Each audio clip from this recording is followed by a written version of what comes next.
Eles são imediatistas, conectados, multifuncionais. Prezam a liberdade, mas querem ver e compartilhar os resultados. Essas são algumas das coisas que são ditas sobre a geração Y numa rápida busca na internet. Mas, de verdade, até o período que esses jovens nasceram gera discordância. E, como se nota facilmente na maioria dos jovens de hoje, defini-los e enquadrá-los numa descrição generalizada já contradiz a liberdade que eles tanto prezam. É sobre esses jovens ditos da geração Y que a gente vai falar no programa de hoje. Para conversar comigo estão no estúdio o psicólogo José Mauro Nunes, a antropóloga Carolina Delgado e o professor Márcio Nasser Medina. Gente, muito obrigada pela presença de vocês aqui comigo no estúdio. Vocês vão me ajudar a definir se é que a gente consegue. O que é essa geração Y? Quem são esses jovens? Vamos conversar com vocês, Zé Mauro. Dá para distinguir claramente a diferença dessa geração para a anterior? Em primeiro lugar, cumprimentar você, os meus colegas de debate, a audiência. É um prazer estar aqui. Bom, como você disse, definir geração Y é muito complicado, porque qualquer definição que implique em faixas etárias é difícil, porque você tem um intercruzamento de características psicológicas, sociais, emocionais que perpassam essa faixa etária. Mas, de um modo geral, a geração Y, também conhecida com o nome de geração do milênio, né, a Millennial Generation, é uma geração que é caracterizada por adoção das tecnologias digitais a partir da adolescência. O marco fundacional é justamente uma garotada que começa a partir dos 16 anos a ter contato com computadores, notebooks, telefones celulares e que carregam as características dessa tecnologia, os potenciais dessa tecnologia para a sua vida cotidiana, né? O compartilhamento, a busca incessante por novidade. Então, eles não necessariamente nasceram conectados? Não necessariamente, porque a geração que nasce conectada é uma outra geração, é a geração Z. É a geração, por exemplo, da minha filha, que tem 12 anos, que já nasceu tendo um celular na mão, já nasceu tendo um notebook na mão. Já nasceu com perfil no Facebook, Isso, né? A geração Y é a geração que travou contato com tecnologia na adolescência, no final da infância, o início da adolescência. Isso já é um pedacinho dessa definição, que acho que ao longo do programa a gente vai trazendo vários tópicos. Agora, Carolina, a antropologia observa exatamente as mudanças culturais, né? O que essa geração está trazendo de concreto para essas mudanças? Eu vou pegar um pouco da carona aqui do que o Zé Mauro começou a dizer, e eu acho que esse acesso à tecnologia, ele mudou a maneira com que a gente faz cultura, com que a gente define cultura e como a gente interage com a cultura. Então, a partir do momento que a gente teve a democratização do acesso a essa tecnologia, todo mundo se apropriou desse fazer cultura. E isso é uma coisa que, quando a gente pega a antropologia reversa do Wagner e traz essa coisa da criatividade, do processo criativo para a antropologia, é uma coisa que a gente consegue enxergar na geração Y, que está comandando esse processo de ressignificar muitos conceitos, os principais macrotemas das ciências humanas, né? Principalmente conhecimento em geral, né? Que é gênero, que é como a gente define espaço-tempo, que é como a gente fala de raça. Como é que a gente vai colocar o consumo de volta nessa discussão a partir da sustentabilidade? Então, acho que a geração Y, esse acesso à tecnologia, ele transformou a geração Y colocou a geração Y na linha de frente dessas mudanças. E aí eu acho que tem uma coisa que a gente percebe, é que assim, nem toda a geração Y estava pronta para essa batalha. Então, quando a gente lê no jornal, geração Y é que toma mais Rivotril, geração Y é que abandona os empregos, a geração Y é a geração das relações líquidas. Aí eu vou te perguntar uma coisa para vocês, assim, já jogando uma provocação. A geração Y inclui todos? Pobres, ricos, negros, brancos, índios? O que é a geração Y? Ela é preconceituosa de alguma forma? Bom, eu acho que os jovens, como o Zé Mauro falou, eles estavam acessando muito a internet, né, na sua origem, na faixa dos 16 a 18 anos, e isso se estendeu até o final do ano 2000. Nesse momento, a nossa política não era inclusiva nas nas questões de informática, né? Políticas públicas incentivaram a compra do primeiro computador, a compra dos smartphones. Eu acho que isso passou a ser o ingresso, aí isso permitiu, né, uma vontade, aumentou a vontade de se dar continuidade aos seus estudos, e isso provocou hoje uma inclusão, né, com a inclusão digital, uma inclusão de vários outros que estavam segregados desse movimento de geração Y. Até porque hoje ninguém fica excluído sozinho no quarto, né? Sim, se joga para a internet e todo mundo fica sabendo. Eu acho... Fala. Eu acho que essa coisa do preconceito, principalmente quando a gente fala de Brasil, ela já está no DNA do Brasil. Então, assim, quando a gente fala de tecnologia, de inovação principalmente, é claro que a gente está falando de uma parcela muito pequena da população. E eu acho que hoje, quando a gente olha para o Brasil e vê a questão racial sendo retrabalhada, a questão de gênero sendo retrabalhada, as pessoas no Facebook postando a sua opinião e tal, eu acho que é legal porque a gente consegue enxergar que está tendo uma democratização. A gente está assistindo isso, a gente está vivendo isso. Então, quando as pessoas têm uma rede social onde elas podem colocar eu sou a favor, eu sou contra, e quando você começa a enxergar o outro dentro dessa tecnologia, essa coisa da representatividade que sai de tudo isso que a gente está falando, que sai da faculdade, que sai do... Eu tive depressão e estou aqui contando o meu relato para vocês, como é que é. Eu sou trans e estou aqui, papapá, eu sofri racismo, eu sou contra a redução, eu sou a favor da redução da maioridade penal. Você consegue aumentar esse diálogo e consegue brigar por essa democratização, não só dentro do campo político, como no acesso. Eu acho importante chamar a atenção, a Carol e o Márcio falaram, que é o seguinte: primeiro, a categoria geração Y, essa periodização de gerações, ela vem dos Estados Unidos, ela é americana, os americanos têm isso, né? A geração Baby Boomer, a geração X, a geração Y, a geração Z. Bom, o problema é o seguinte: como esse tipo de categoria ela é vista num país periférico de economia de desenvolvimento tardia como é nossa, como é o Brasil? Bom, é preciso entender a seguinte coisa: o Brasil hoje é um dos países, as pesquisas todas de mercado mostram isso, é um dos países que tem as maiores adoções de compra de smartphone do mundo, né? A inclusão digital no Brasil, especialmente nos segmentos menos favorecidos economicamente, está sendo feito via telefone celular. Né? Todo mundo achava que a adoção, que os programas de inclusão de tecnologia, como você levantou bem, que eram programas nossos, dos anos 90, eram programas que incentivavam a compra do computador e do notebook. Só que hoje, a realidade da internet do Brasil é o telefone celular. Acessível, né? Acessível. E essa garotada mais jovem, de periferia, está entrando na internet, se tornando de geração Y, via telefone celular. Agora, tem uma pergunta para você, Márcio, bem objetiva para o professor em sala de aula, enfim. Como é que fica o professor com essa geração Y, que tem aulas pelo YouTube, que tem troca de informações e os questionamentos nas páginas das redes sociais, críticas aos professores, às escolas, questionamentos de tudo? Onde é que fica o professor e onde é que fica o livro didático? O professor ele está perdendo o espaço, o palco, né? E essa fogueira de vaidades que é a sala dos professores, né? Quem é o professor que agrada mais, ele está se desfazendo. Eu acho que hoje o professor passa a ter, a ter que ocupar um papel o verdadeiro de ser o mestre, né? Aquele que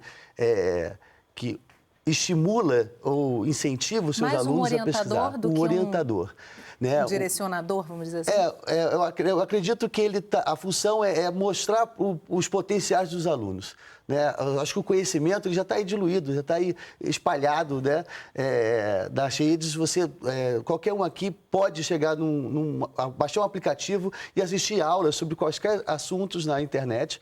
E você apenas não é certificado, talvez não seja muitos deles certificado, como eu conversava com o Zé Mauro um pouco antes, sobre a validade daquele seu curso, mas o seu conhecimento, aquilo que você adquire, ele está muito presente. Então, o professor ele não é a única fonte de consulta. Então, eu acho que o professor tem mais uma função de provocação, né? Vamos trazer problemas, vamos discutir até as demandas dos próprios alunos, e isso a rede fornece essa informação. Então, eu acredito que a geração Y americana, que foi a que se sentia mais incomodada com a escola e com os processos educacionais, eles criaram essas ferramentas, né? E que hoje essas novas gerações estão, a nova geração Z, consegue se utilizar. E como elas já nasceram nisso, elas já naturalizaram essa tecnologia. Naturalização é tudo que a antropologia traz também com uma força enorme, né? Assim, a cultura que se torna natural, mas a gente vai precisar fazer um intervalo rapidinho e também pensar um pouco sobre como é que os jovens veem o trabalho, né? No próximo bloco, a nossa equipe foi procurar saber o que a sociedade e os próprios jovens percebem sobre a geração Y. É o que você vai ver daqui a pouquinho. Não sai daí, a gente volta já.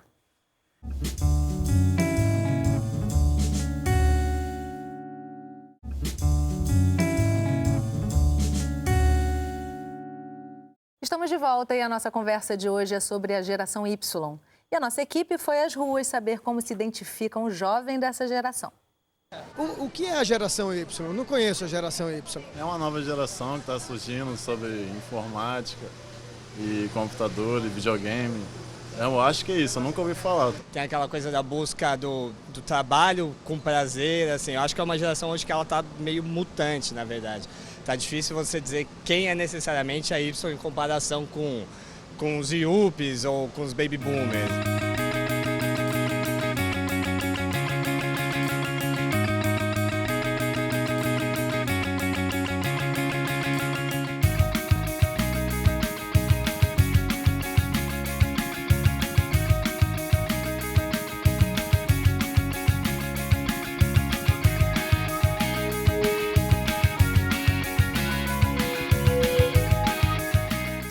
Job for him, it's a war.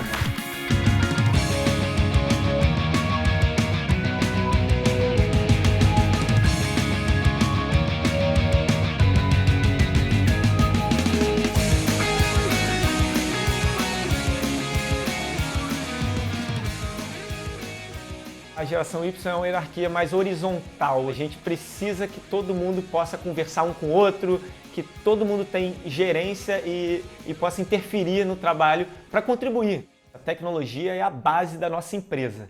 Então, às vezes a internet cai e a gente fica, o que a gente vai fazer? Eu acho que seria completamente diferente, talvez a gente não estaria nem conversando sobre geração Y se não tivesse a internet para nos ajudar a impulsionar todo esse conhecimento. A nossa geração ela é bastante desenvolvida assim, com tecnologia, né? A gente hoje em dia está sempre antenado no celular na mão. Por outro lado, as pessoas se perdem muito na tecnologia. Hoje em dia você sai em restaurante, tem pessoas só nos celulares. Ninguém, a interação, o contato pessoal diminuiu. A We Do Logos é um marketplace de design. A gente conecta pequenos empresários a freelancers, designers do Brasil todo. Todo o nosso é online, 100%. Muitos clientes, você faz visita? Sabe, como é que... Não tem como é que vocês vão entender a minha empresa? A gente já teve que dispensar um cliente que queria contratar mais de 40 projetos por mês com a gente, o que é muito grande, porque ele queria receber tudo no e-mail dele, ele não queria gerenciar nada na nossa plataforma online. Todo o trabalho ele é feito virtualmente na casa dos nossos freelancers. O horário ele varia muito se você tem contato com o cliente ou não. Então, se você tem que estar em horário comercial, seu horário é mais restrito. Mas, de modo geral, você tem que atingir o resultado. É isso que importa, você tem que entregar. Então, é um misto de pressão e de liberdade. Pela pressão ser também tão grande, a gente também faz happy hour, a gente tem uma chopeira, a gente arma mesa de ping-pong, brinca de ping-pong. Se diverte muito e gosta de tecnologia e... Eles, no momento, a juventude tem toda a ferramenta na mão para conhecer o mundo todo, mas não estão sabendo aproveitar isso. Eles têm o poder da comunicação. A geração atual, ela está completamente desfigurada pelos próprios pais. Tudo que a gente quer, a gente tem na mão, né? A gente gosta de coisas práticas, né?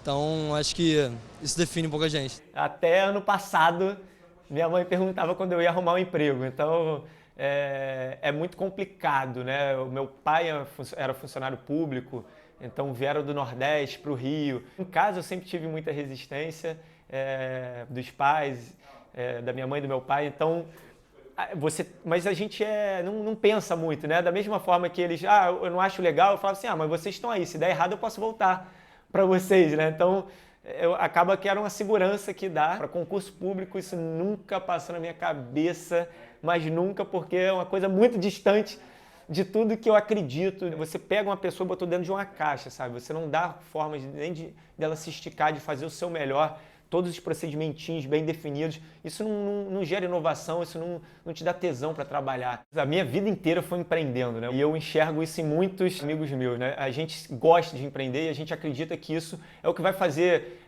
mudar a situação do país, vai poder levar a gente para um outro nível, né? Tenho muitos amigos meus que saíram de grandes bancos, até que vieram trabalhar comigo e falam, cara, é muito diferente, né? Aqui eu tenho que fazer 1 milhão de coisas ao mesmo tempo, lá eu tinha só um trabalhinho que eu executava e tal, agora aqui eu tenho que fazer 5 coisas, tem que ser multitask, né? Multitarefa. O tempo do meu pai, quando ele me fala, acho que era um pouco mais restrito, assim, você tinha conhecimento para tal, você fazia isso. Hoje em dia é bem mais amplo, tem mais oportunidades também, acho que é melhor. São focados no mercado, decidem rápido, trabalham em equipe e são empreendedores. E outra coisa muito importante, que eles têm noção da necessidade do momento. A geração anterior, dos nossos pais, eles tinham que estar acumulando, vamos comprar um apartamento agora, vamos comprar não sei o quê, vamos sempre acumulando riqueza, tentando acumular riqueza, né? A economia também era diferente. Hoje a gente está querendo acumular conhecimento, sabe? A gente quer ter network, a gente quer ter, conseguir aprender cada vez mais e ser uma pessoa melhor. Então, com isso a gente tem uma realização pessoal e consegue fazer as coisas de uma forma mais leve até, que a gente não fica focado na grana, a gente fica focado no, cara, o que é maneiro, o que é divertido, o que me dá tesão, isso daqui, então vou fazer isso. Se me der dinheiro, ótimo, né? Mas se não der, eu vou fazer também porque é maneiro e eu vou buscando e vou vivendo bem. Life moves pretty fast. If you don't stop and look around once in a while, you could miss it.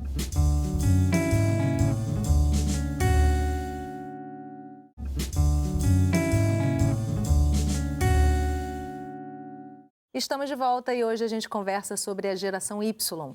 Comigo no estúdio, o psicólogo José Mauro Nunes, a antropóloga Carolina Delgado e o professor Márcio Nasser Medina. Gente, a matéria que a gente viu no bloco anterior traz várias questões, né? Eu finalizei o primeiro bloco fazendo uma pequena provocação para a Carolina sobre essa mutação, sobre esse constante... A cultura é plástica, né? Como é que você percebe esses jovens no meio profissional? Eu acho que esses jovens, eles exacerbaram o movimento. E aí a gente pode pegar um gancho no que o Medina estava falando sobre a relação professor-aluno, pegar a fala de um mocinho que falou que é uma geração mutante e começar a falar tanto das relações de trabalho como as relações humanas em geral. Porque o que acontece é que essa geração, como ela teve esse crash com a velocidade, ela começou a entender que ela precisava, sim, da experiência das gerações passadas. Então, assim, aquela coisa do adolescente sem causa, ela foi uma bolha que cresceu, cresceu, cresceu e estourou. Então, hoje, você vê aquelas matérias na internet de creches e asilos que funcionam no mesmo lugar. De um cara que era CEO de uma super agência de publicidade foi ser estagiário no Google.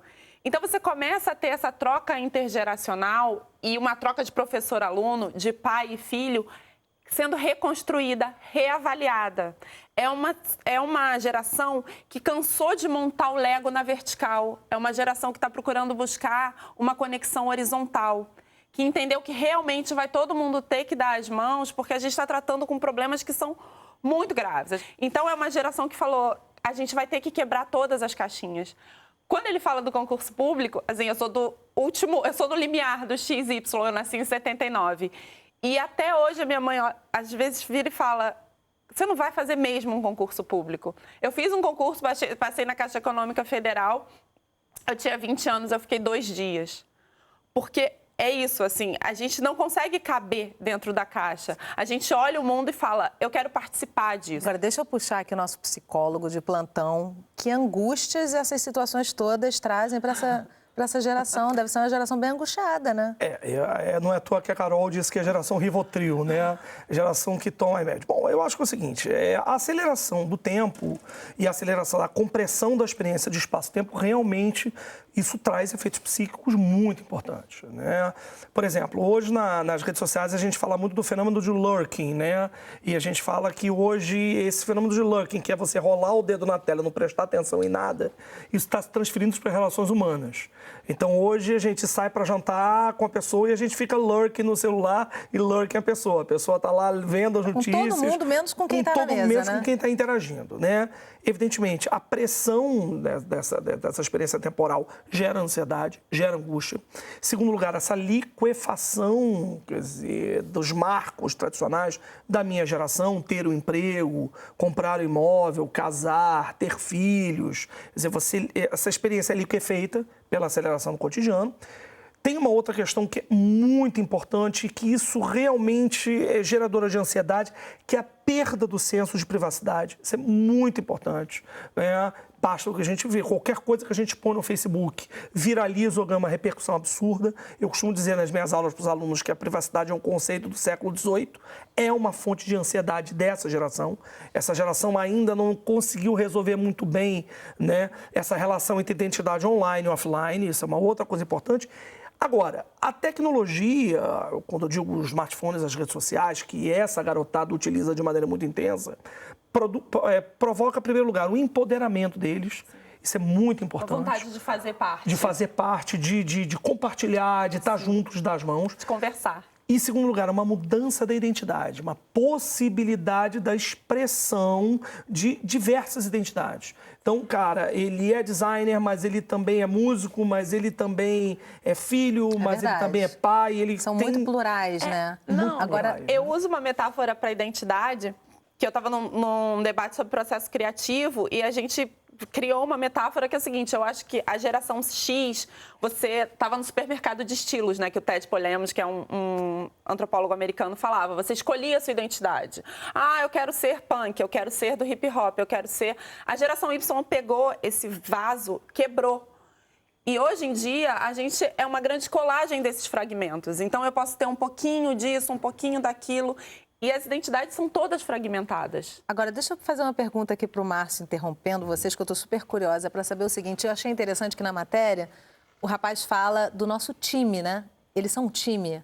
Agora, isso não começa na hora que ele vai para o mercado de trabalho. Isso provavelmente começa lá ainda na fase da educação, na escola, enfim. Como é que você observa isso?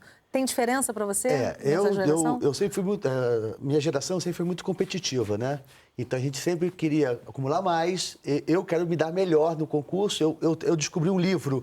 Esse livro vai ser só para mim, porque se o outro souber, eu vou saber os exercícios que o professor ainda não escolheu ainda, então eu vou me dar uma nota melhor. E aí vem a palavra share, né? Compartilhar, que hoje ela transformou essas relações.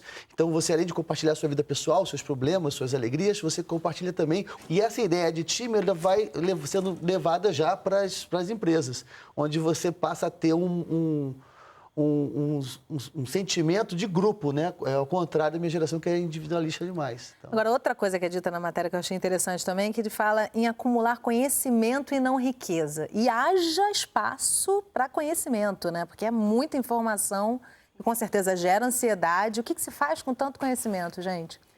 Eu acho que tem uma coisa que vou pegar de novo o gancho na fala do Márcio, que além do share, tem uma coisa do hackeamento. Nessa transição da geração X para a geração Y, o acesso ao capital simbólico, capital intelectual, ele era muito, muito pequeno. Então, poucas pessoas conseguiam ingressar numa universidade pública, estudar fora. E essa galera veio com muita vontade de hackear o sistema e dividir. Então, essas pessoas, o que acontece? Quando você fala de muito conhecimento, é para uma galera que sempre esteve no topo. Tem uma base da pirâmide enorme que o conhecimento está chegando agora. E está chegando muito conhecimento. Então, são novas sinapses, são novas maneiras de lidar com conhecimento. Porque quando você fala de toda uma periferia empoderada, é uma periferia que está recebendo essa gama de conhecimento agora. Então, eles estão criando uma maneira de lidar com isso que é invisível para a gente, que estudou, que fez faculdade, que fez mestrado. Porque para a gente estava acostumado a botar em bloquinhos. Essa galera está criando uma nova relação com o conhecimento. Mas você consegue prever, um de vocês consegue prever rapidamente o que vem por aí na próxima geração? O que vem para a próxima geração, a geração Z, né? É o aprofundamento da tecnologia. Eu estava comentando, inclusive, com o Márcio, com a Carol, que a internet vai virar, quer dizer, um serviço público, como é água, como é luz. ela não vai estar mais localizada em um ou dois dispositivos, ou no telefone celular, ou, por exemplo, mas ela vai estar localizada na televisão, na geladeira, o movimento da internet das coisas, né? E isso efetivamente vai trazer uma mudança radical, né, do que é a privacidade, do que é a expressividade e a possibilidade de construção, criação e conexão com outras pessoas ou coisas. Isso é muito importante. Ou então, eu acho que pode acontecer da gente andar um pouquinho para trás e falar, pelo amor de Deus, deu 8 horas, não quero mais me conectar. Mas então... Eu tenho que encerrar o programa, gente. Que é assim, geração abundante, né? Da vontade, realmente, não vai acabar nunca o que a gente tem para falar dessa geração, porque realmente é assim como o tamanho da internet, né? Não acaba nunca. A gente vai ter que fazer outro programa para falar disso, gente. Muito obrigada pela presença de vocês aqui com a gente. Obrigada mesmo. Prazer muito grande estar aqui com vocês. E obrigada a você que acompanha a nossa conversa aqui pelo Canal Saúde, pela internet, um dos nossos canais parceiros. Se quiser ver esse programa de novo ou compartilhar com os amigos, é só copiar o link no site do Canal Saúde ou na nossa página no Facebook. A gente está conectado com você e eu te espero no próximo programa. Tchau.